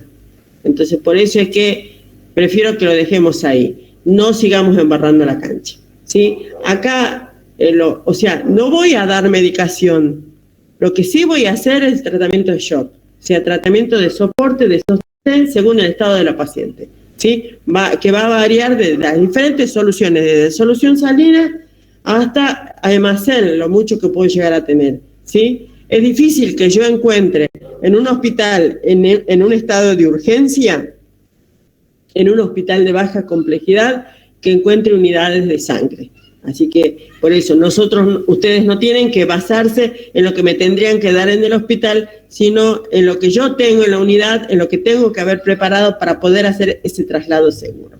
Y sí, la resolución de todo se va a dar en el hospital de mayor complejidad, porque si es un desprendimiento previo de placenta norma inserta, seguramente vamos a ir a maduración fetal, que lo van a hacer en el hospital, ¿sí? Y el tratamiento final, sostenerlo al bebé hasta que se pueda y llegar a una cesárea o un parto espontáneo en caso de que el desenlace se haga así, pero en un hospital de alta complejidad. Con respecto a la placenta previa, bien lo han dicho ustedes, sangra y puede dejar de sangrar en forma intermitente. Puede ser abundante y puede ser de mayor riesgo o de menor riesgo. Eso lo van a definir ustedes cuando hablan de cuidado, ¿sí? Entonces hay que sostener, llegar al centro de mayor complejidad, le harán los estudios pertinentes para ver si el bebé sigue dentro de su mamá o si se tiene que planificar una extracción, ¿sí? En rotura de útero sí o sí va a quirófano, esa mujer va a quirófano. ¿Por qué? Porque ese bebé corre riesgo, se nos puede morir en el camino, eso es, si ustedes demoran, por lo cual sostenerlo, colocar la vía, tratar de llegar lo antes posible. Y no hay más. Y para todo eso ustedes tienen que prever qué van a llevar, qué van a tener, qué tienen que contar, ¿sí? Para tener a mano. Así que yo sinceramente sigo mal con ustedes, no interpretan, muchas letras no me sirven pocas letras y puntuales. ¿Qué es lo que ustedes tienen que hacer en cada situación? Así es el examen. El examen oral, en caso de que ustedes tengan que ir a un examen oral, o el escrito, puede ser un caso donde ustedes van a tener que resolver qué es, según las características del sangrado, según la sintomatología. Por eso es que es importante que ustedes interpreten la sintomatología, pero para interpretar la sintomatología ustedes tienen que saber la patología, ¿sí? O sea, no se pueden confundir a esta altura de la carrera. ¿Me entienden?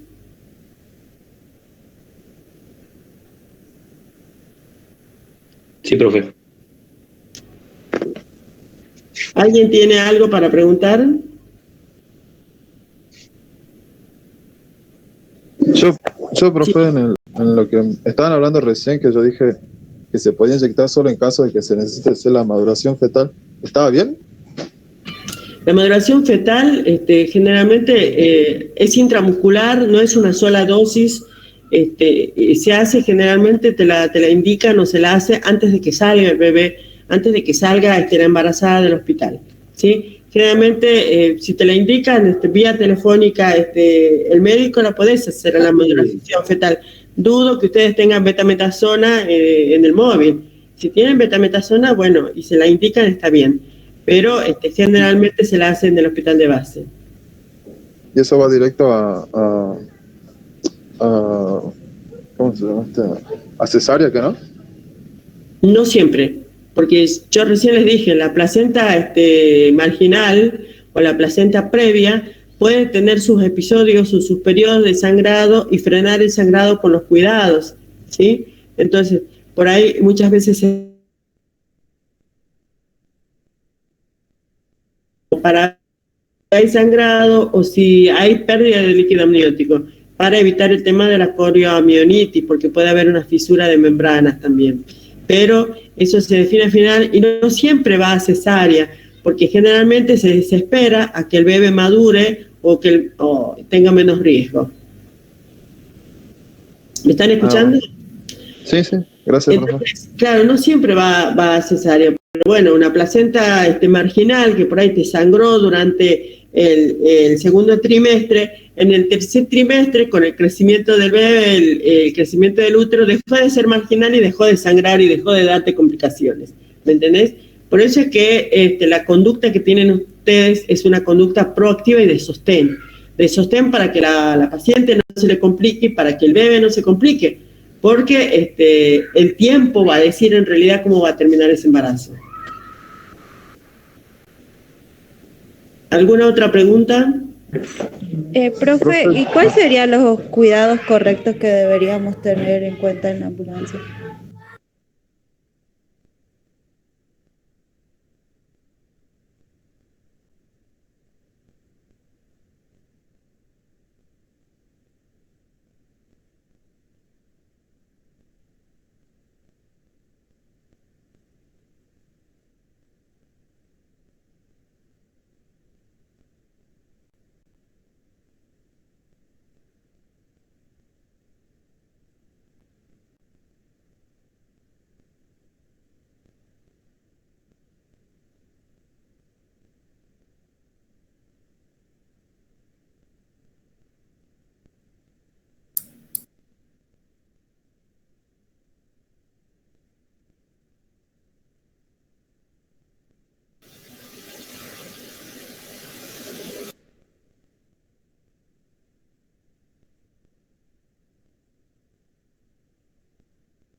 Sí, ahí está.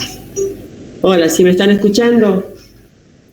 Sí, profe, ahora sí, porque Sí, se está cortando el internet a cada rato, por eso va a quedar pendiente este tema de armarles el formulario. Aprovechemos mientras tengamos internet para que ustedes puedan preguntar y evacuar las dudas.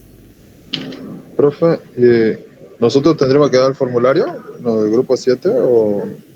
En realidad todos van a dar el formulario se los voy a mandar a todos, es como una evaluación, porque me interesa saber que esto ha quedado claro, porque esto para ustedes va a ser el pan de cada día cuando ustedes estén trabajando y se presente una ginecorragia en el embarazo, ¿sí?